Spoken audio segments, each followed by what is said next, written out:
3절에서 11절입니다. 말씀이 길기 때문에 제가 3절에서 6절까지 읽겠습니다. 시편 90편 3절에서 11절 말씀까지입니다. 주께서 사람을 티끌로 돌아가게 하시고 말씀하시기를 너희 인생들은 돌아가라 하셨사오니 주의 목전에는 천년이 지나간 어제 같으며 밤의 한순간 같을 뿐이니이다. 주께서 그들을 홍수처럼 쓸어가시나이다. 그들은 잠깐 자는 것 같으니 아침에 돋는 풀 같으니이다. 푸른 아침에 꽃이 피어 자라다가 저녁에 시들어 마르나이다. 아멘. 말씀 제목은 다시 쓰는 인생 행전입니다. 말씀 제목은 다시 쓰는 인생 행전입니다. 오늘 이 시편 90편은 하나님의 사람 모세의 기도라는 표제가 있습니다. 그러니까 우리가 시편의 대부분이 다윗이 다 썼을 거라고 생각하는데 다윗이 상당 부분을 썼지만 모세의 시편도 있습니다. 그런 의미에서 아주 오래된 시지요. 근데 이제 그가 광야 같은 인생에서 하나님의 은혜로 어떻게 살아가야 되는 것인가 이 부분을 잘 드러내고 있습니다. 시편 90편 1절과 2절을 보면 영원하신 하나님에 대해서 그가 이제 고백하고 있고, 그리고 시편 90편 3절에서 11절까지는 허무한 인생에 대해서 말합니다. 그 대표적인 말씀을 너무 잘 아는 10절 보세요. 우리의 연수가 70이요 강건하면 80이라도 그 연수의 자랑은 수고와 슬픔뿐이요 신속히 가니 우리가 날아가나이다 라고 있습니다. 여기서 신속히 간다라는 표현과 날아간다는 표현이 아주 중요합니다. 우리가 이 세상에 태어나서 10대를 거쳐서 그러다가 20대, 30대, 40대, 50대, 60대, 70대, 80대에 가잖아요. 이게 아주 신속하게 갑니다. 우리 인생이 길다면 길지만 짧다면 짧다는 게 우리 인생입니다. 그런 만큼 오늘 신속히 지나가는 것이 인생이다라고 분명하게 말합니다. 그런데 중요한 것은 이 시편 90편 3절과 11절에서 그 인생의 연약함과 허무함을 적나라하게 드러냅니다. 그럼 왜 모세가 이렇게 이 적나라하게 이걸 드러내느냐? 그것은 모세라는 사람 자체가 오늘 보시면 그 90편 1절과 2절 보세요. 주여 주는 대대로 우리 거처가 되셨나이다. 산이 생기기 전 땅과 세계도 주께 조성하시기 전 곧 영원부터 영원까지 주는 하나님이십니다 라고 고백합니다. 천지 창조가 되기 전에 하나님이 영원하신 하나님으로 계셨다는 겁니다. 다시 말하면 다시 쓰는 인생을 살려면 우리의 인생의 기반이 영원하신 하나님을 기반으로 해야 돼요. 그러니까 요즘 우리가 TV를 딱 틀면 그 화장품 선전에서 그 노화 방지 크림, 이게 정말 말도 안 되는 거예요. 왜 그러냐면 노화 방지가 어디 있어요? 방부제도 있어요? 진정한 노화 방지 크림은 어디서 파냐면 이집트에서 팔아요. 진짜로. 뭐 할 때? 미라 만들 때. 미라 만들 때 장기 다 꺼내고, 죽은 사람 장기 꺼내고 거기다가 방부제를 다 적어요. 그러니까 부패되지 않은 거예요.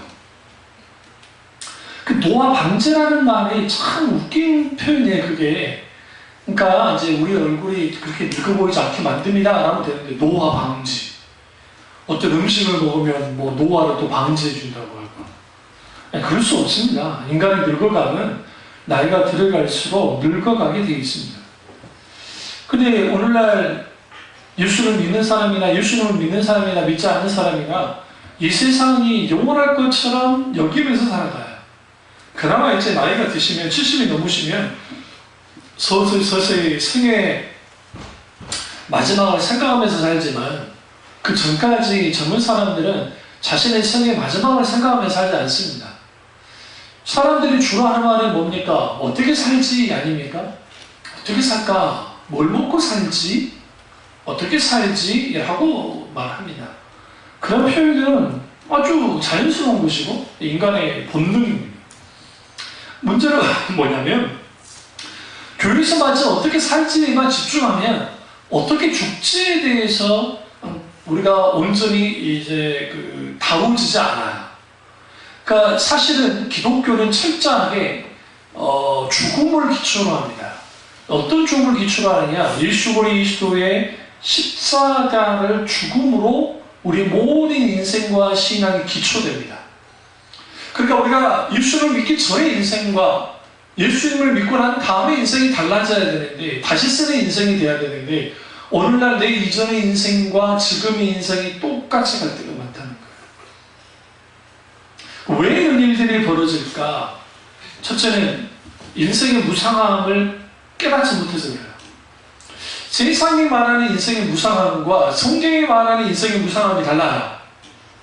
그러니까 전도서에 보면 헛되다 라고 말하는 게 히브리어로 헤벨이라고 하는 단어인데, 헤벨이라는 단어의 말은 뭐냐면 연기 혹은 공허함이라는 표현을 써요. 그러니까 이 헤벨이라고 하는 이 단어가 쓰여진 배경은 하나님을 떠난 인생은 헤벨, 헛되다라는 거예요. 그러니까 모든 인생은 사실 아주 연약하고 그리고 정말 댓글에서 이 땅에 태어났어요. 그럼 우리는 먼저 내가 정말 헛되다 혹은 내가 정말 내 인생이 공허하다라는 것을 먼저 왜 깨달아야 되냐면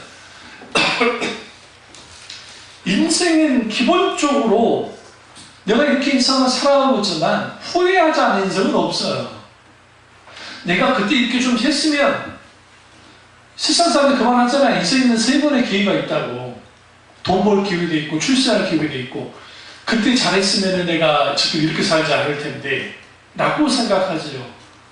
그러나 사실 대부분의 모든 인생은 정말 후회가 많습니다. 근데 예수 믿는 사람과 예수 믿지 않은 사람의 그 허무함이라는 것은 완전히 달라요. 어떤 차원에 다르냐면 세상은 인간 존재 자체의 그 허무함 속에 묶여져 있어요. 그래서 사탄은 우리에게 이걸 어디에 묶여있냐면 사망과 죄와 사망의 저주에 묶여있기 때문에 모든 인생은 허무할 수밖에 없어요. 뭐 BTS가 막 세상 정말 어마어마하게 뜨잖아요. 화려한 인생을 살잖아요. 그러나 그 친구들이 예수를 믿지 않으면, 진정으로 구원받지 못하면 자기 인생에 하나의 획을 긋고 자기 인생에 뭔가 남길지는 모르지만 하나님 앞에서는 아무것도 아닌 인생이에요. 세상에 어마어마한 우리가 역사에서 배우는 위인들 많잖아요. 뭐 나폴레옹, 알렉산더, 뭐 시저, 뭐 기타 등등 막 어마어마한 사람들.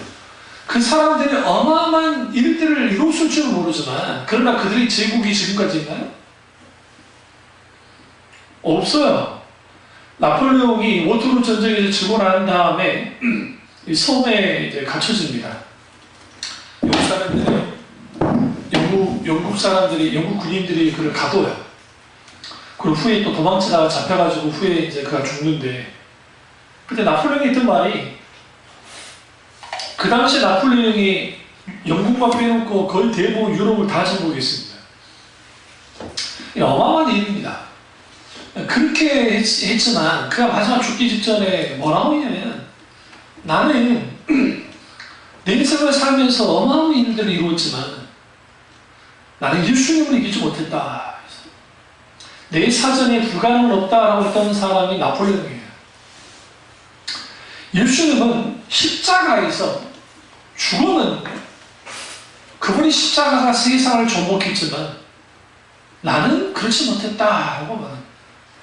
그러니까 모든 인생은 결국은 잘 나가는 사람, 못 나가는 사람 다 있어요. 여러분 학벌 있잖아요. 여러분 학벌. 어느 대학을 나왔다는 학벌. 딱 40까지 쓰여요. 40.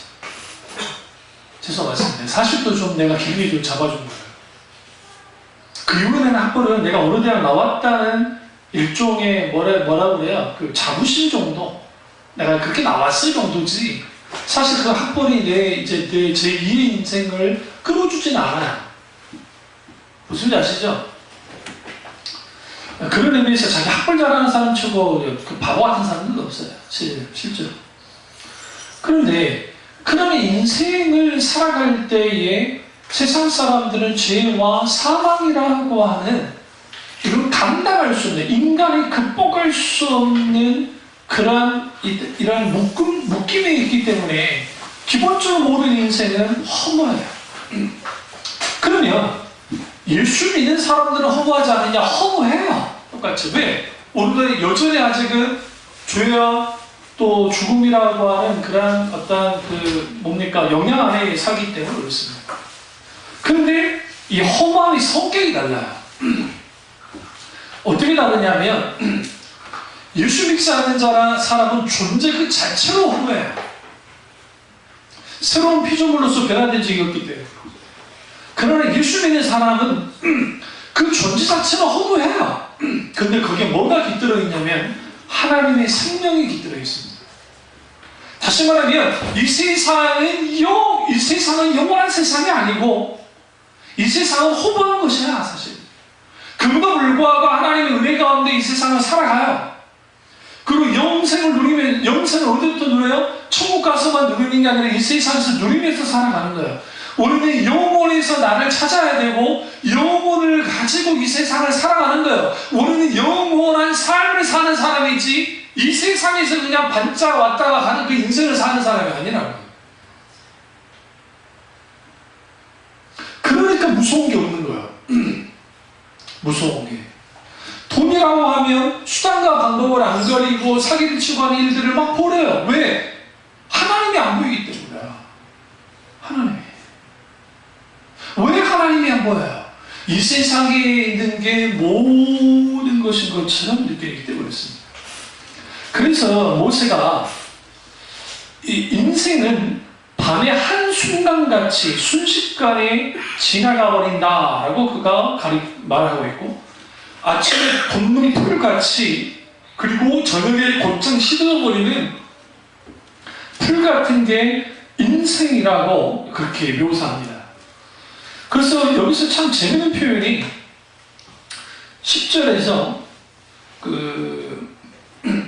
연수의 자랑은 첫째 수고, 두 번째 슬픔이라고 말합니다. 여기서는 우리가 인생을 너무 부정적으로 볼 필요는 없습니다. 사실은. 그러니까 성경에서는 인생을 그렇게 부정적으로 보는 건 아니에요. 그런데 분명한 것은 인생 자체가 뭐예요? 한계를 갖고 있다는 거예요. 오늘날의 시대는 인간의 시대야. 축구 좀 잘하면 뭐라 그래요? 축구의 신. 노래도 잘하면 가왕 가신. 어? 너무 쉽게 신이라 불러요. 이게 포스트 모더니즘, 다원주의 사회에서 나타나는 현상이야. 이게 뉴에이지 무브먼트와 연결되어 있어요. 뉴에이지 운동, 새시대 운동과 연결이 되어 있는데 인간은 신적인 존재라는 거예요. 그래서 그들의 우상을 만들어내요. 이게 뭐 배우면 배우, 뭐 영화, 가수면 가수, 슈퍼스타를 만들어내는 겁니다. 마치 그런 존재되는 거죠. 그리고 그것이 마치 대단한 것처럼 사람들은 화합합니다. 물론 대단하긴 하죠. 그럼에도 불구하고 그 인생 또한 아무것도 안 해요. 마라도나가 제가 어렸을 때 축구를 볼 때 저는 마라도나 공차는 거 제가 얼마나 놀랐는데요. 왜 놀랐냐면 우리나라는 한 명은 못 지켜. 바로 앞에 있는 수비는 못 지켜. 우리는 패스해가지고 가죠. 근데 마라도나는 지금 메시가 대단하다고 하지만 저는 마라도나가 한 수 위라고 생각하는데 여기 앞에서 딱 하잖아요. 공 가지고 나가요. 4명, 5명 쉽게 접겨요. 메시라는 사람은 자기 바르셀로나 팀에서나 잘하지 국가에서 못하잖아요. 그러나 마라도나는 팀에서도 잘했고 자기 국가에서도 잘했다. 문제는 성격이 이제 문제야. 그 사람은 인격이 안 돼 있긴 하지만. 근데 지금은 배불대위 그 아저씨가 축구랑 잘합니까? 못해요. 기본 기술이 있을지 모르겠지만. 마찬가지로 우리가 같이 쓰는 인생을 살려면 인생은 허무하다는 걸 먼저 알아야 돼요. 두 번째, 인생은 한계가 있다는 걸 알아야 돼요. 우리는 인생은 마냥 건강한 것 같잖아요. 그 연예인들 중에 그 배우신데 아주 등치 좋고 하시는 그 조경환 씨라는 분이 계셨는데 그 호랑이 선생님. 근데 그분이 오늘 갑자기 돌아가셨잖아요. 근데 그분이 그러니까 살아생전에 말씀할 때 그 등치 좋잖아요. 좀 똑똑하시지만. 근데 그분이 병원 한 번도 안 가셨어요. 그러니까 어디 아파가지고 병원 간 적이 없던 분이었다는 거예요. 근데 그분이 술고래였어요. 술고래. 그거 아시죠? 그분이 막 짝으로 술을 먹어도 잘 체하지 않는 그 어마어마한 사람이었다고. 그런데 한순간에 뭐합니까? 가버렸어요. 인간은 기본적으로 한계가 있어요. 우리가 기본적으로 나의 한계를 인정할 때, 내 인생을 그냥 무작정 살아갈 것이 아니라 나를 지으시고 그리고 나를 향한 하나님이 그 목적과 계획이 있다는 것을 알고 그 인생을 살아야겠다고 하는 인식을 해야 돼요. 근데 우리는 자꾸만 내 인생을 내 인생은 내 거니까, 내 것이니까 내 마음대로 계획하고 살아가겠다고 생각합니다. 실제로 그렇게 살아갈 수 있어요. 문제는 뭐냐면 살아간다고 해서 거기서 진정한 인생의 의미를 찾느냐? 그렇지 않습니다. 실제로 그렇지 못해요. 그래서 모든 크리스천들은 잘 들으세요. 하나님을 만나고 난 다음에 나 자신을 향한 하나님의 소명이 무엇인지를 반드시 경험해야 돼요. 그러니까 알아야 돼요. 여러분의 소명의식이 생겨야 된다는 거예요. 내가 왜 이 땅에 태어났고 내가 어떻게 살아갈지에 대해서. 그렇게 됐을 때 거기에서 뭐가 있게 되느냐? 하나님이 그 인생을 향해서 개입하시고 역사하시고 인도해 주시는 거예요. 마지막 인생의 마침표를 딱 찍었을 때에 내 인생 나 참 나쁘지 않았던 것 같아. 복받은 사람이에요. 복받은 사람이에요. 여러분 생각에 어마어마한 일들을 이루고 하면 사람이 막 행복한 것 같은데 마냥 그러지 않아요. 사실은. 네, 실제로. 왠지 아세요? 이 사람들이 번아웃 될 때, 이 탈진할 때의 증상이 뭐냐면 하나는 하는 일마다 안 되면 탈진해요. 해결도 안 돼. 두 번째는 육체적으로 너무 피곤해도 탈진해요. 세 번째는 너무 심한 스트레스를 받아도 탈진해요. 번아웃 돼요. 나가 떨어진다고요. 그리고 일이 너무 잘 풀어도 탈진해요. 여러분 생각에 일이 너무 잘 풀면 탈진 안 할 것 같잖아요. 왜? 쉽게 하는 것보다 잘 돼. 돈도 엄청나게 벌어. 내가 하고 싶은 거 다 할 수 있어. 그런데 왜 이상한 행동들을 할까요? 그 사람들이 일탈적인 행동들을 할까? 그 이유는 뭐냐면 번아웃 되니까 자기가 뭔가 채우고 싶어요. 그러니까 이게 마약에, 술에, 뭐 아니면 다른 것에 탐닉을. 그게 인생이야. 그래서 여러분, 잘 배운 사람, 못 배운 사람, 그리고 뭐 소위 말하는 잘 배웠다 표현은 그렇고 많이 배운 사람, 조금 적게 배운 사람, 기타 등등 뭐 부자, 가난한 사람 이런 거 인생을 다 동일하게 들여다보면 각기 사는 모양이 다르고 라이프 스타일도 다르고 다 달라요. 근데 여러분 생각해보세요. 우리 생각에 우리가 어느 나라 유럽에 어디든 여행을 가잖아요. 응? 가보면 사람들이 한적하게 카페 같은데 그 테라스에 앉아가지고 막 커피 마시고 있는 걸 보면 우리나라는 주로 누가 커피 마셔요? 아줌마들. 대부분 카페는 아줌마들이나 먹이 살려요. 카페들은 이제 점심 때는 직장인들이 먹이 살리고. 그런데 나머지는 유럽 같은 데가 보면 남자들도 꽤 있어요. 자, 그게 신기했거든요. 그 남자들도 꽤 있어 앉아. 그래 알고 보니까 그 현지인들이 아니고 다 여행객들이에요. 대부분이. 그리고 나이 드신 분들은 은퇴하신 분들. 그러니까 연금 받으면서 거기서 유의자재를 하면 어떤 면에서 겉보면 저 사람은 행복할 것 같아. 그리고 저들의 인생이라는 게 참 저렇게 사는 게 좋은 것 같아 라고 생각하지만 동서양을 만나고 사는 건 똑같아요. 똑같다고. 파리지행으로 한번 파리지 살아보면 있죠. 일년 살아봐. 환장을. 그 본인이 한 2개월 사셨다며. 거지차로 돌아다니면서 돈 없으니까 바게트빵 씹어 삼키시면서 젊은 시절.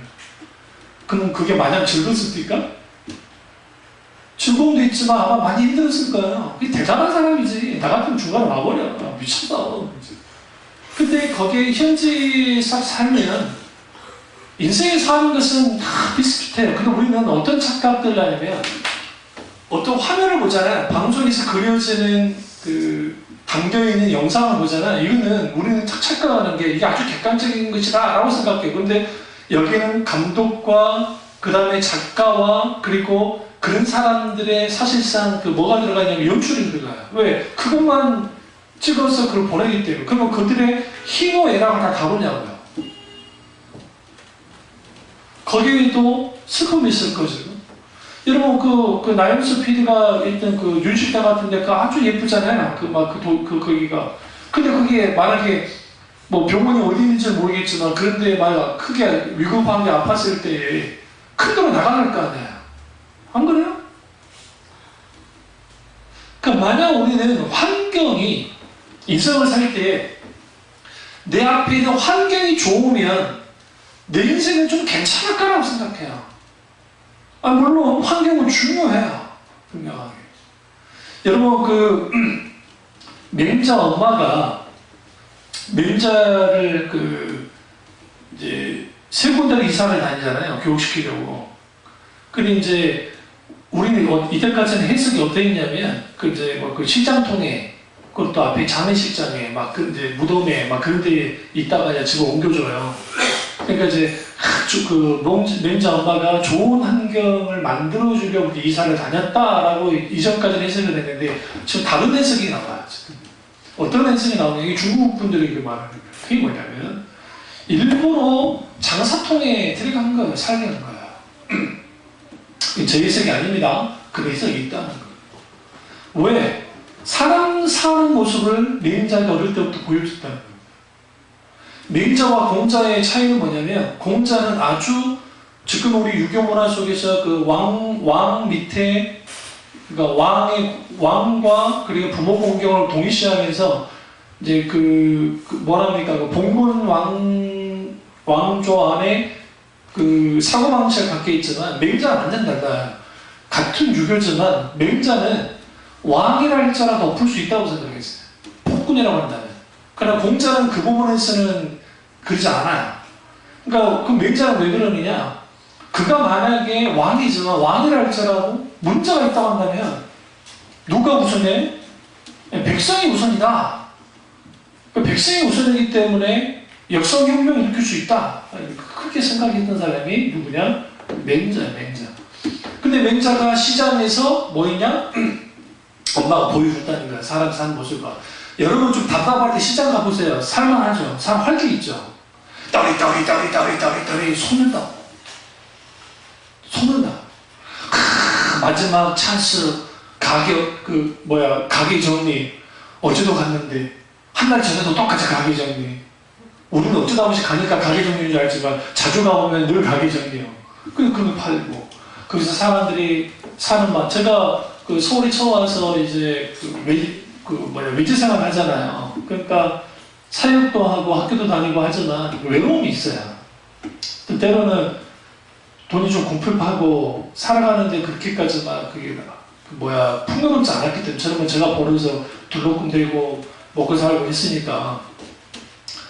그러다가 조금 지칠 때쯤 되면 물론 당연히 기도도 하지만 딱 두 군데를 갔어요. 하나는 고궁이에요. 고궁. 그러니까 그때 당시 궁이 쌌기 때문에 100원인가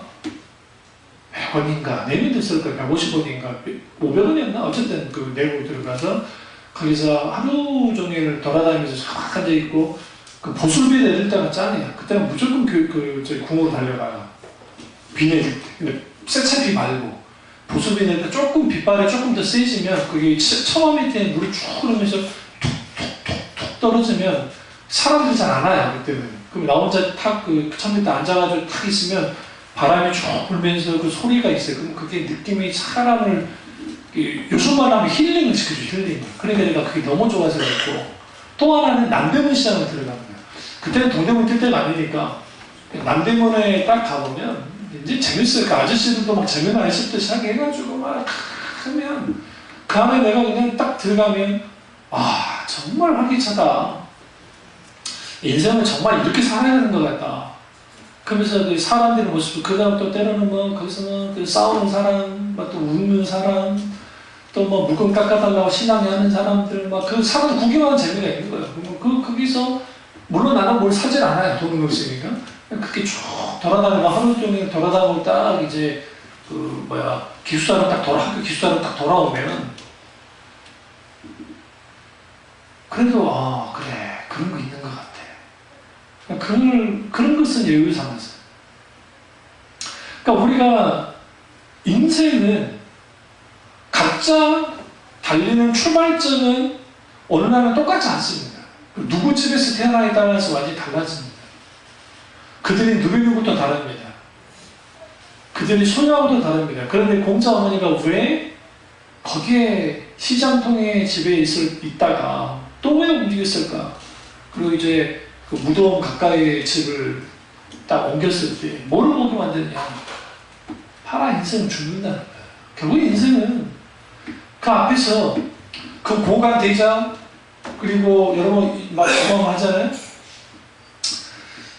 아이러니하게도 우리나라 왕들의 무덤은 다 파헤쳐졌어요. 그 조선왕조 왕릉도 마찬가지입니다. 일본 놈들이 다 파헤쳤어요. 그리고 돌고놈들이 다 파헤쳤고. 지금 그 부영가리 그 문영왕릉이 있잖아요. 그 백제. 그거는 아이러니하게도 그게 먼저 그냥 무너져가지고 그게 뭐 이게 무덤인지 이게 뭔지 모르고 있다가 그 안에 부작물이 살아남은 거지. 지금 뭐 신라의 그 무덤들 있잖아요. 그 도굴하기 참 좋아요. 그렇게 만들어 놓은 게. 그게 무덤, 그 흙만 없는 게 아니거든요. 돌로 이렇게 쌓아가지고 했기 때문에. 그러면 다 파헤쳐져요. 진시황제 아시죠, 여러분? 진시황제가 어디에 묻혔을까요? 지금의 진시황릉에 묻혔을까요? 많은 사람들이 그렇게 생각지 않아요. 왜냐하면 그런 굉장히 도구를 두려워했어요. 그러니까 자기가 죽고 난다. 거기에 묻혔을 수도 있지만 아마도 다른 곳에 묻혔을 거예요. 그러니까 우리가 스미술에 가게 되면 만약에 이집트를 가게 되면 이집트 파라오 어마어마한 피라미드 있죠. 피라미드에 재밌는 비밀이 있는데 그 안에 왕의 무덤이 그러니까 왕의 시체가 없어요. 거기에 자기가 묻히려고 만들어 놨는데 도굴이 들어오니까 그냥 아무도 모르는 것이 일반 무덤 옆에 묻혔던 거예요. 이 말은 무슨 말이냐? 모든 인생은 처음 이 세상 태어날 때도 같고 뭘 누구 집에 태어나는 다르지만 마지막 죽을 때 같아요. 다를 게 없어요. 그러니까 나보다 더 많이 배운 사람, 잘난 사람한테 주눅들 이유가 없다고요. 굳이. 응? 그러면 우리가 우리 인생을 다시 써야 되는데 죽음과 허무를 잊으려고 해도 잊을 수가 없습니다. 그럼 이제 지금 이 설교를 계속 들어보면 인생 부정적인가 봐. 뭐 하나 살아. 그런 말이 나와야 돼요. 근데 성경은 뭐라고 말하느냐? 이 성경에서 말하는 인생과는 부정적이지 않아요. 그러면 어떤 인생이 되라고 가르치냐? 하나님의 은혜 안에서 살아가는 인생이 되라고 가르칩니다. 그게 우리가 보세요. 그 12절과 13절을 보겠습니다. 시편 90편 12절과 13절. 우리에게 우리날 계수함을 가르치사 지혜로운 마음을 얻게 하소서. 여호와여 돌아오소서. 언제까지니까 주의 종들을 불쌍히 여기소서. 우리 날의 계수함을 가르치다라는 말은 뭐냐면 내가 인생 살아가는데 내가 하염없이 살아가는 인생은 아니라는 것을 뭐 하는 거예요? 주님? 가르쳐달라는 거예요. 그리고 하나님이 내게 긍휼을 베풀어달라는 겁니다. 하나님의 은총이 우리 가운데 있을 때에 우리 인생은 헛되지지 않아. 다시 말하면 하나님과 함께하는 인생을 살아갈 때의 그 인생은 결코 헛되지 않습니다. 후회함이 없습니다. 문제는 뭐냐면 하나님과 멀어진 인생을 사는 거예요. 모세라는 인물이 다시 인생을 쓰는데 성경에 다시 쓰는 인생을 살았던 인물들이 많습니다. 대표적인 아브라함이에요. 모세를 다루기 전에. 아브라함이 갈대아 우르에 있었습니다. 갈대아 우르는 티그리스 강과 유프라테스 강 가운데 있습니다. 그리고 뭐 조금만 더 가면 또 바다가 있습니다. 페르시아 강이. 그래서 이 아브라함은 오늘날의 시대로 말하면 그 마라 지역 혹은 우르 지역은 이 우르 지역은 우크라는데 그 우르 지역은 오늘날 말하면 최첨단 도시야 그 시대에. 그러니까 관계수로 물을 끌어들이고 하는 이런 모든 농사법 그리고 그 경작하잖아요. 그 동물을 통해서 경작하라고 하는 또 토기 그리고 그 무기 그리고 농기구 이게 고고학자들이 발견했는데 이게 상상할 수가 없네요. 이게 수면의 시대인데 그 시대는 우리 시대의 고조선 위쪽이에요. 위쪽. 우리가 굳이 역사를 따지면 고조선보다 앞선다 그 시기. 근데 그 아브라함이 그 시기에 있었는데 그 시기에 어마어마한 문명 속에 살고 있었던 거예요. 그리고 아주 잘 나갔어요. 어느 정도로 잘 나가느냐? 우상작의 아버지 밑에서 부자였다고. 여러분 318명의 그 노예를 가지고 있었다는 표현은 여러분 이게 어마어마한 거예요. 여러분 100명 갖기도 힘들잖아요. 생각해보세요. 그게 남자만이에요. 그러면 남자만이라고 하면 그 남자가 다 그냥 독수공방 호레비기 있어요? 당연히 부부도 있을 거고 자식도 있을 거 아닙니까? 그러면 부인도 있고 자식도 있다고 한다면 1000명 이상인 거예요. 누구 밑에? 아브라함 밑에 1000명 이상이 있었다는 걸 알 수가 있고 또 하나는 그가 어마어마한 부자였다는 겁니다. 남보로 것 없이. 그가 생족속으로서 그런 인생이었지만 하나님을 잊어버렸습니다. 그가 잊어버린 건 아니고 그들의 조상이. 그래서 데라가 우상작이 아니고 아버지 데라가. 그런데 그 상황에 있다가 하나님의 부름을 받습니다. 그 하나님의 부름을 받고 난 다음에 그가 자신의 인생을 다시 쓰기 시작합니다. 오늘날 우리가 내 인생은 나의 것이라고 하면서 막 살아가는 사람들이 있어요. 자기 계획 다 짜고 우리가 계획할지라도 하나님이 모든 이루시기 때문에 그럼 우리는 무계획적으로 살아야 되느냐? 그거 아니에요. 그래서 물어야 돼요. 하나님 내가 어떤 일을 하기 원하시고 무엇을 하기 원하십니까? 물어야 돼요. 계속적으로.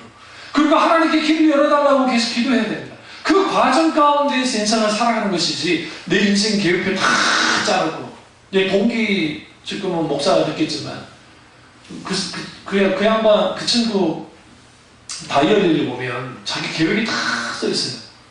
그리고 얼마나 바쁜지 몰라요. 저는 너무너무 한가하고 그 양반은 너무너무 바빠요. 그 뭐 탈 만들을 배우러 다니고 막 이제 교회학교 애들 뭐 탈 그 종이로 그 신문지로만 만드는 게 이제는 그 유행에 있어요. 그 풀로 해가지고 탈 만드는 거 또 그 예수전도단에 가가지고 예수전도단에서 그 뭐야 그 찬양사 같은 거 막 하고 막 여러 가지 하고 그 다음에 또 뭐 기타 부는 막 하러 다녀요. 바쁘게. 그래서 막 자기만의 계획이 막 있어요. 그럼 저는 뭐 해야 되냐? 그때 이제 기도하죠. 특별히 기도하고 충분히 신학 서적들을 그리고 그 고전 책들을 많이 봤어요. 책들을. 그러니까 누구 밑에서 많이 배우고 그건 나쁘진 않은데 뭐가 비워버리냐면 기본적인 소양이 비워버려요. 그러니까 신학적이고 사상적이고 아니면 신학과 함께 이런 것들이 처음에는 비슷한 것 같은데 후에는 달라져 버린단 말이에요. 그리고 하나님의 인도를 따라야지. 한가라. 그런 인생을 삶이 좋은데 그게 쉽지 않습니다. 야곱요 험난한 인생을 살다가 야곱강에서 이스라엘 이름으로 바뀌어지잖아요. 다시 쓰는 인생을 삽니다. 근데 그게 쉽지 않아요. 우린 예전으로 돌아가야 돼요. 예전에 내 인생으로 돌아간다면 가요에 내 인생은 나이거 내 인생은 나이거 내 인생은 나이거 그러니까 한 번 보는 내 인생 우리 마음대로 삽시다. 아니면 내가 주체적으로 삽시다. 성경에서는 주체적으로 사는 인간은 당연히 주체적으로 살아라고 말해요. 우리는 주체적으로 살아야 돼요. 근데 그 주체적이라는 게 뭐냐는 거예요. 세상이 말하는 주체적인 게 아니라 하나님의 주권 안에서 내가 뭐 하느냐 주체적으로 살아가야 돼요. 그분의 지배 속에 통치 안에서. 그 그랬을 때 그 인물이, 그 사람들이 시대를 바꿉니다. 실제로 바꿔나가요. 모세요? 40살까지 애국 공주의 양자로 살았습니다. 잘 나가는 사람입니다. 여러분, 심지어는 성경이 히브리서에 뭐라고, 이제 다른 성경을 쭉 보시면 그가 실제로 무술도 배웠어요. 여기 보시면. 그러니까 사람을 죽인 거예요. 일반 사람이 그냥 사람 죽일 수 없잖아요. 이 사람은 지금 전투 기술을 배운 사람이에요. 왜냐하면 기본적으로 왕족들의 그 소양이 전투 기술을 배워야 되기 때문에. 천문학, 지금은 천문학이라는 그 시대는 점성술, 그리고 소위 말하는 수사학, 그리고 그 여러 가지를 다 배우면서 있었기 때문에 그 사람의 엘리트예요. 근데 민족으로 돌아갔다 했습니다. 아, 내 인생 이렇게 살아가면 안 되겠구나. 그래서 자기 인생을 자기가 한번 드라이브로 건 거예요. 자기가. 그러는데 실패해버린 겁니다. 세상 사람들과 크리스천들의 차이가 뭐냐면 세상 사람들이 실패해버리면 끝나버려요. 근데 크리스천은 하나님은 늘 다시 그 세컨 찬스가 두 번째 기회를 줘요. 네. 늘 하나님의 기회를 줘요. 그리고 그 기회 가운데서 인생을 다시 쓰기로 해요. 그가 무려 40년을 뭐하느냐? 도망다닌 자로 삽니다. 살인자에 의해서. 그러다가 하나님이 호렙산 떨기나무에 찾아오셨어요. 그리고 그 인생이 다시 써지기 시작합니다. 무려 또 40년. 그가 120세에 죽었기 때문에. 그러면서 모세라는 인물이 결국은 하나님과의 관계 속에서 그렇게 귀한 인생을 살았어요. 우리도 마찬가지입니다. 우리가 나이가 먹었다고 해서 내 인생이 끝난 거 아니에요. 하나님이 어떻게 있을지 몰라요. 그래서 우리는 반드시 하나님과 함께 다시 쓰는 인생을 살아야 되고, 신약으로 넘어오면 베드로라는 인물이 있습니다. 베드로가 어부 출신이고, 그가 큰 배는 아니지만 배를 갖고 있다는 것을 보면 완전 가난한 사람이 아니에요. 너무나 많은 사람들이 베드로가 가난했을 거라는 생각은 그렇지 않습니다. 배가 없는 사람이 가난한 거지, 배를 가지고 있다는 것은 가난한 사람은 아니에요. 그렇다고 큰 부자는 아니었죠. 근데 그가 어떻게 합니까? 예수님을 만나고 난 다음에 그의 인생을 다쳤습니다. 다쳤으면서 여러 실패를 경험합니다. 예수님의 신앙고백을 잘했다가 예수님을 부인하고 1년 일한 과정이 없습니다. 50절 성령의 강림 이후에 초대교회 반석 같은 인물이 됩니다. 전설에 의하면, 전승에 의하면 십자가에 거꾸로 매달려 로마에서 죽었다라고 하고 있죠. 또 하나의 인생은 바울이 있는데, 이 바울과 베드로는 완전히 다릅니다. 그러니까 베드로는 하층민이라고 한다면, 바울은 엘리트 중 엘리트, 원래는 말하면 1등 계급의 사람입니다. 사회적으로는 로마 시민이었기 때문에 그러니까 최고의 지위에 있던 사람입니다. 그러니까 속국에 있는 왕이라 할지라도, 분봉 왕이라 할지라도 로마 시민은 절대로 못 겁니다. 건드렸다는 그 왕이 뭐 가져나가. 그러니까 어마어마한 권세. 오늘날의 미국 시민권은 될 수도 없어요. 그 시대에 시민권이라는. 근데 이 사람이 유대교에 열심히 있던 사람이고, 바울이 사회의 종교적 배경도 대단했고, 또 그의 집도 부자였습니다. 우리가 자주장사 했다고 하니까, 자주장사한 집에서만 했다고 하니까 우리는 그 자주장사가 천장사 정도 생각하는데 그게 아니고 자주색 옷감을 만드는, 일단 물을 들여서 만드는 장사를 했어요. 근데 자주색은 누구만 있느냐? 황제나 귀족, 왕족들만 이룰 수 있어요. 왕족들. 그러면 그 천이 얼마나 비싸겠어요? 생각해보세요. 기본적으로 그가 가지고 있는 그 배경이 부자이고, 그리고 잘 살았던 사람, 그러니까 잘 사는 게 아니라 소위 말하는 학력이든 종교적이든 사회적이든 그랬던 사람이에요. 그러니까 그 사람은 그 인생을 살아가면 돼요. 심지어는 그리스도인들을 핍박할 때에 대제사장이 바울에게 전권을 위험할 정도의 사람이었다는 것은 뭐냐면, 그가 바리새인임에도 불구하고, 사두개인과 바리새인들은 원수사인데 대제사장은 사두개인이에요. 그런데 그 사두개인이었던 대제사장이 바울에게 전권을 주고 소위 말하는 예수쟁이들 다 때려잡아라고 하면서 소위 말하는 자기 소하에 있는 군대를 혹은 경호대를 붙여줬단 말이에요. 그러니까 이 정도는 어마어마한 거고, 스데반을 죽일 때 스데반을 돌로 쳐 죽이잖아요. 그때 사도 바울이, 그때는 사도가 아니지만 바울이 옷을 맡은 자가 돼요. 그러니까 우리 옷 맡은 자가 이렇게 좀 표현이 이상하잖아요. 왜 옷을 맡을까? 당연한 거예요. 사람 가운데 두고 사람이 둘러싸가지고 돌을 던지면 피가 튀잖아요. 피가 어디에 튀어요? 옷에 튀죠. 그러면 어떻게 돼요? 부정해져요. 그러니까 겉옷을 보호해야 되겠다는 거예요. 또 겉옷이 비싸기 때문에. 그러니까 뒤에 그들의 우두머리가 있는 딱 바울이 뒤에 딱 서 있잖아요. 그러면 그 앞에 있다가 사람한테 옷으로 일단 차곡차곡 쌓아놓은 거예요. 이 말은 무슨 말이냐면 당신이 우리의 뭐다? 대장이라는 표현이에요.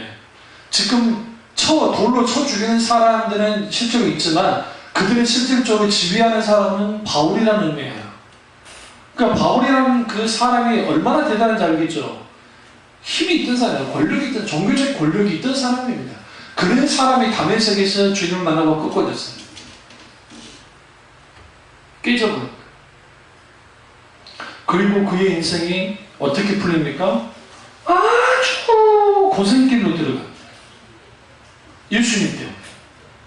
그러니까 우리는 다시 쓰는 인생하면 탄탄대로 막 복받고 성공하고 예수 믿고 복받고 뭐 행복하게 사십시오라고 막 전도하는 사람들이 있는데 그 말이 다 틀린 건 아니지만 사실 예수님을 믿고 손해보는 일들이 너무 많아요. 근데 그 손해보는 인생 살아라고 성경 말합니다.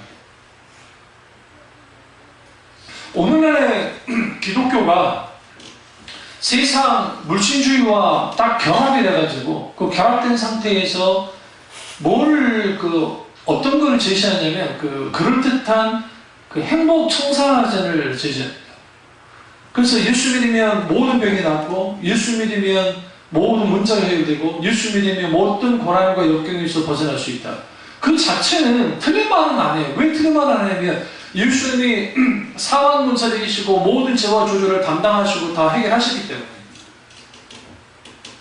그러면 그렇다고 해서 그러면 예수 믿는 사람에게 고난이 닥치지 않습니까? 예수 믿는 사람이 병들지 않습니까? 똑같이 듭니다. 근데 뭐가 다릅니까? 뭐가 달라요? 예수 믿기 전에는 나 혼자 생으로 다녔지만 예수 믿고 난 다음에는 함께 하나님이 하신다고요. 그 점이 달라요. 그리고 우리가 아주 넘어지고 낭만하고 자빠지지 않도록 주님이 붙들어요. 붙드는 인생이래요. 그래서 그 고난을 통과하고 나면 그게 뭐가 남느냐? 하나님이 내게, 나는 그때 당시에는 너무 힘들고 어려워서 몰랐는데 하나님이 나를 향해서 얼마나 역사되는지를 알기 시작해요. 성경이 선포하는 인생이에요. 그게 믿음이고. 근데 이 광야 같은 인생 속에서 너무나 많은 사람들이 그럴듯한 그 청사전을 가지면서 삽니다. 그래서 소위 성공과 돈과 뭐 그런 것들을 막 추구하면서 마지막 모든 이루고 난 다음에 정말 안 그런 분들도 많겠지만 이 괴물들이 나오는 거예요. 소위 말해. 응? 그러다 보니 예수 믿는 사람들 중에서도 무슨 일이 벌어져요? 그런 사람들이 돼버리는 거예요. 수단과 방법을 가리지 않고 여러 가지 일들을 이행하는 그런 일들이. 그러면 다시 쓰는 인생의 핵심이 뭐냐? 첫째로 주님만이 나의 인생의 주인이셔야 돼요. 주님이 나의 인생의 주인이셔야 되는데 어느 날인가 우리는 뭐냐? 내 영혼과 내 생의 주인이 때로는 사람이, 때로는 욕심이, 때로는 돈이, 때로는 성공이, 때로는 어떠한 것들이 부가 나 인생의 주인이 되어버린 거예요. 내 인생의 주인을 바꾸지 않으면 우리 신앙은 가짜입니다. 명심하십시오. 신앙은 장난이 아니에요. 불교나 천주교나 이슬람교나 힌두교나 뭐 일본의 신도이즘이나 기타 등등 그러한 종교는 굳이 내가 바뀔 필요가 없어요. 왜냐면 내가 바뀌지 않아도 돼요. 왜? 내가 있는 상태에서 공덕을 쌓으면 되니까, 내가 의를 쌓으면 되니까, 그걸 통해서 해탈을 하든지, 그걸 통해서 그들이 말하는 내세에 좋은 곳으로 가든지, 아니면 그걸 통해서 환생을 하든지, 그러면 되니까. 그러나 기독신앙은 완전 달라요. 기독신앙은 철저하게 뭐로부터 시작된다고요? 죽음으로 시작됩니다. 누구의 죽음? 나의 죽음. 진짜 자살이라는 것이 아니라 예수 그리스도의 십자가 앞에서 내가 죽어야 돼요. 왜 죽어야 되느냐? 내가 내 주인 됐던 것들로부터 벗어나야 되니까. 자기성이 강한 사람들, 자기중심성이 강한 사람들이 자기가 주인인 것처럼 막 살아가요. 그런 기질이 제가 아주 강했거든요. 그러니까 성경에서 어렸을 때 목사님이 설교하면, 전사님이 설교하고 하면 그 설교를 안 받아들였어요. 왜 안 받아들였냐면 웃긴 거라는 거죠. 어떻게 사람이 머리를 걷고, 어떻게 죽었던 사람이 살아나고, 어떻게 홍해가 달라지고, 어떻게 500년 기적 같은 그런 기적이 일어나고, 어떻게 그게 가능하냐는 거예요. 웃긴 거지. 그러니까 교회 안 나가려고? 가지 먹어 쓰지만 형은 참 감사하게도 우리 형은 초등학교 3학년 때 중세기 체험을 해보는 사람이에요. 언제요? 초등학교 3학년. 초등학교 3학년 때 방언을 말하고, 초등학교 3학년 때 강력한 성령의 역사 가운데, 말씀 가운데 중세기 체험을 해보는 번호기라는 크리스찬이에요. 그러니까 초등학교 3학년 때 된 사람이니까 어릴 때부터 자라나면, 그리고 또 CCC라든지 그 말씀의 깊이 또 들어가 있던 사람이라 달라요. 신앙이. 나는 교회를 다니지만 전혀, 그러니까 내용은 알아요. 대충 들었으니까. 그러나 안 믿어주는 거를. 그 집안 돌아가는 꼴로 다 쫄딱 망했고, 집 두 채 다 날리고, 그리고 다 끝나버렸고. 그러니까 도대체 하나님이 살아계시다고 하는데, 살아계시다는 게 나는 믿겨지지. 내가 초등학교 5학년 때 나를 하나님 살려주셨지만, 음성 가운데 나를 살려주셨지만, 교통사 만나게. 그러다 하나님 안 믿었다. 그럼 왜 다녔느냐? 일단 형한테 맡기셔서 다녔고, 두 번째는 그냥 교회 다닌 거야. 왜? 어머니가 교회 다녔고, 그리고 우리 외삼촌, 또 어머니 친척 외삼촌 또 목사님들이 많고, 그래서 또 사촌 형이 지금 목사님이시고, 그러니까 그런 게 있으니까 다녀주자. 그냥 다니자. 안 다닐 필요도 없고. 그러다가 중학교 2학년 때 여름방학 때 수련회 가가지고, 그 수련회의 성격은 놀자 수련회입니다. 놀자 수련회 반, 열심히 기도하자 수련회 반. 그래서 퍼센트가 70% 놀러 오고, 거의 30%가 기도하려고 하는 사람들이에요. 그 중고등부 수련회를 가면 한 200명 이상 가기 때문에, 우리 교회 대형 버스도 빌리지만 안 되면 이제 여러 차 해가, 우리 교회가 45수 버스가 있었거든요. 그 80년도에. 그러니까 그 차도 있고, 그 다음에 기차를 타고, 우리 교회 앞에 기차 역이니까, 여수역에서 기차를 타고 쭉 가가지고, 거기서 움직이고, 그랬단 말이에요. 그러니까, 그 시대에 어디 놀러 가는 게 흔하지 않잖아요. 학교에서 무슨 수련회 가지 않니? 학교에서 어디 가자, 소풍이나 그때 가지 않니잖아요. 그러니까 어중떠중이 다 오는 그런 분위기예요. 그리고, 그 시대에 전도사님들이 아멘네들을 해야 된다고 가요를 막 부르는 그런 분위기예요. 여러분 생각하는 영적 분위기 생각하면 큰 거잖아요. 이제 기도할 때만 영적 분위기가 좀 있는 것이지. 그 분위기를 휘어잡은 게 우리 형이 고등부 회장할 때 분위기가 달라고, 제가 고등부 회장할 때 또 그 분위기가 완전히 바뀌었어요. 왜? 기도팀을 만들고 있기 때문에 그 시대, 그 시점에 그 수련회는 완전히 하나님이 강력하게 역사하셨어요. 어느 정도이냐면 감당할 수 있을 만큼 하나님의 성령의 불이 떨어지니까 그게 막 사고치는 그런데 그 녀석들이 갑자기 꼬부러지고 거기서 막 하나님을 만나고 막 뒤집어져요. 막 그 일들. 그 배경이 저희 형 때, 그 다음에 저 때 그런 일이 벌어졌는데, 제가 갔을 때, 중2 때 갔을 때 그나마 형이 고등부 회장이었기 때문에 분위기는 조금 괜찮았어요. 다들.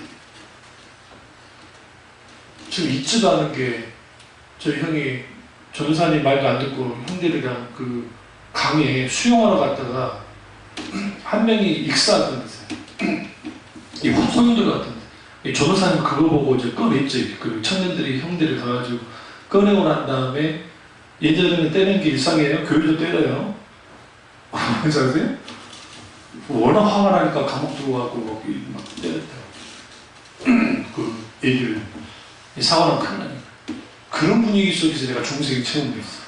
이게 있을 수 없는 일이야, 내가 봐서. 강력한 하나님의 역사가 나타나고 난 다음에 그때 딱 들었던 게 뭔지 아세요? 하나님의 인생, 하나님의 인생. 그 전에는 어쨌든 하나님이 있는 것 같고 어쨌든 하나님이 없는 것 같아. 실제로. 뭐 내가 구원받았다 생각을 저는 하지도 않았고. 그 상황에서 하나님이 찾아오시니까 그 하나님 찾아오신 하나님을 만나고 난 다음에 내 인생이 극단적으로 바뀌었어요. 그러니까 저는 아주 소극적인 사람이에요. 누구 앞에 나서는 스타일도 안 해요. 그러니까 이렇게 막 누구 사회를 보고 뭐 어디 앞에 설교를 한다는 건 있을 수 없는, 저는 아주 소극적이고 조용한 그런 스타일이었어요. 그런 속에서 하나님 바꿔버려요. 그리고 하나님의 놀라운 성령의 강력한 역사와 말씀과 그러면서 눈이 딱 뜬 건 어떤 눈이 뜨기 시작했냐면, 시대가 어떻게 흘러가는지에 대한 눈이 막 뜨기 시작해요. 영적인 측면에서. 지금 이제 카이스트 박사입니다만 내 친구가, 그 카이스트 박사의 친구들 고등학교 때 이제 서로 이야기할 때 그 주요 주제가 뭐냐면, 그 친구들 다 사회 목사들이 아니었어요. 그들이 그 서울에 올라와서 뭐 잘 나가는 친구도 있고 하지만, 그 친구들과 이야기 나눈 게 주제가 하나님은 살아계시고 그 하나님은 역사하는 하나님이신데, 이 시대의 그 시대의 한국교회와 그리고 우리 인생을 어떻게 살아가야 될 것인가에 대한 문제였어요. 지금 제가 그때 제가 이야기 나눈 건 참 웃긴 건데, 별 내용은 아니지만 그때는 아주 심각했다고, 애들이니까. 주요 내용이 하나님의 말씀이었어요. 하나님의 말씀에 이렇게 되어져 있는데, 그 말씀 가운데서 내가 인생 말씀을 살아가는데 왜 살아가지지 않을까라는 문제. 그리고 성령님의 놀라우신 역사하심에 분명하게 우리 가운데 나타나야 되는데 어쩔 때 나타났든 나타나지 않네. 그리고 그 시점에 북부교회 사모님이 새벽기도 오다가 교통사고로 돌아가셔 버렸는데, 그게 아주 뜨거운 교회고, 제가 그 교회에 가서 정말 저녁마다 가서 기도하고 그리고 은혜도 많이 받았던 교회인데, 사모님이 새벽기도 오시다가 교통사고, 그것도 사모님이 했나보다 그런 것도 아니고 인도 가다가 차가 덮쳐가지고 그러 돌아가셔 버렸는데, 그러면 이거 어떻게 할 거냐는 거예요. 이 문제 가지고 제 논의를 했어. 하나님이 살아계시다고 한다면 그 살아계신 하나님은 사모님 보호하셔야지. 아니 횡단보도를 빨간불인데 건너서 돌아가셨고, 아니 무단횡단만 하다 차치에 돌아가셨으면 그럴 수 있다고 생각해. 그분이 뭐 잘못한 건데, 아니 뻥이 저기 인도 잘 걸어가고 있는데 차가 와가지고 막 받아가지고 사모님이 돌아가셔 버렸다는 거예요. 교회가 교회적으로도 시험이 들어가지고 이제 목사님과 관계 속에서 막 시험이 들어가지고 튀어 퍼졌어요. 교회가. 그래서 논의하기를 이게 정상이냐라는 거야 도대체. 그때 질문이 뭐였냐? 하나님은 뭐였냐는 거죠 도대체. 하나님은. 후에 제가 이제 신학을 하면서 이게 신정론의 문제인데, 하나님은 항상 정의롭고 옳으신데 도대체 하나님을 왜 허용하셨습니까? 라는 문제 때문에 내 친구들과 한 여섯 명 되는 녀석들이 이거놓고 고민을 하면서 울면서 하나님 앞에 기도했어요. 그리고 그 교회가 깨지지 않도록, 후에는 깨지진 않았지만 상처는 많았죠. 하나님 앞에 울면서 단순히 내 대학 잘 가고 하는 것보다 더 중요한 건 뭐였냐면, 이 땅에 왜 하나님이 나를 태어나게 했고 내가 어떻게 인생을 살아야 됩니까? 라는 왜 그런 일을 했냐면, 그 친구들이 다 보러 오긴 한 중생한 크리스찬이었고, 그리고 그때 한참 고민이 많을 때 내 인생 어떻게 살아야 될까? 나는 당연히 어릴 때부터 소명 받았으니까 목사의 길로 갔지만 그 친구들 각자의 길 속에서 살아가는데 지금은 어떤 인생을 살고 있는지는 모르잖아.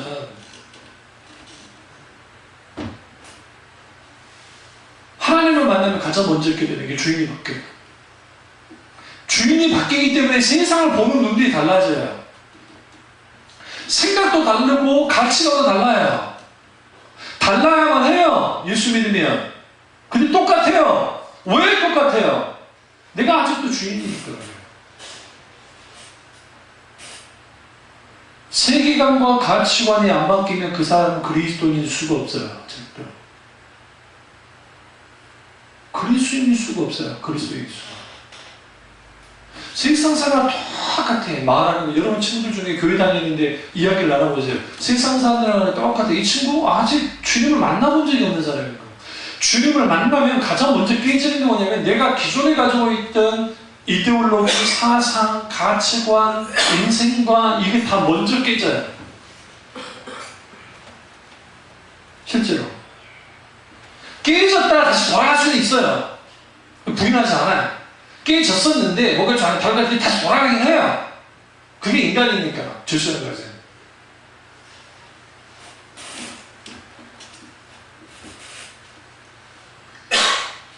내 인생의 주인이 하나님이셔야 되는데 이게 안 되는 거예요. 이게 안 바뀌는 거예요. 그래서 여러분 옛 자아와의 싸움은 인간의 기본적으로 갖고 있는 자기중심적인 자아와의 싸움은 평생 해야 돼요. 죽을 때까지. 어디 안에서? 십자가 앞에서. 그래야 바뀌죠. 시간이 많이 바뀌는데 다음 주에 이어서 가겠습니다만은 그래서 우리가 분명하게 필요한 게 뭐냐면 내 인생을 다시 써야 돼요. 세상 사람들이 하는 식으로 이렇게 가면 안 됩니다. 그리고 말씀에 귀를 기울이셔야 돼요. 하나님 말씀. 지금 주님이 우리에게 뭐라 말씀하시는지 그리고 그 말씀 가운데서 우리는 뭐 해야 되냐면 나를 조금씩 조정해 나가야 돼요. 영적으로 듣는 기가 딱 문제가 생긴 사람들, 말씀에 집중하지 못하는 사람들은 이건 아주 심각한 상태인 거예요. 그러니까 이 목사님들이 설교를 못 들어요. 저 같은 목사들은 왜 못 듣냐면 목사님들은 설교를 하는 입장이지 듣는 입장이 아니에요. 그러니까 노예 가서 설교 듣는 태도로 보시면 이런 말 하는 사람 참 가슴 아픈데 목사님들 중에 설교를 듣는 분이 10분의 1도 안 돼요. 그럼 뭐 하느냐? 찰도라고 이제 노예 회의록 같은 게 있어요. 그 회의록을 읽거나 아니면 스마트폰을 심지어는 자기 교회는 그렇게 못하게 할 거면서 스마트폰에서 뭘 보고 있거나 검색을 하고 있거나 아니면 가만히 촬영을 보고 있고 아니면 옆에서 잠깐 잡다가 노회장 목사님이 설교하십니다. 안 그런 분도 계세요. 아멘 하면서 말씀을 진심으로 받아들이고 또 쓰기도 하고 하는 그런 목사님들도 계세요. 없다는 거 아니에요. 그러니까 뭐가 바뀌냐면 말씀을 듣고 쓰는 것까지는 좋아요. 그런데 그 쓰고 난 다음에 뭐 해야 되냐면 묵상하면서 내가 바뀌어져야 돼요. 조금씩 수정을 가야 돼요. 설교는 그런 목적이에요. 교훈과 책망을 통해서 그리고 하나님 말씀을 통해서 우리가 조정하기 위해서 그럴 거예요. 설교하는 목사도 조정을 해야 되고 듣는 사람. 우리 인생 이제 여기 다 뭐 4학년들이 많으신데 우리 인생 뭐 아직 끝난 것도 아니니까 다시 우리 인생을 씀을 통해서 진정한 하나님이 기뻐하시고 하나님의 진정한 자유와 기쁨을 누리는 그런 인생 되시기를 주님으로 축원합니다. 기도하겠습니다. 기도하실 때 오늘 말씀이 나의 말씀이 우리 말씀이기를 기도하겠습니다.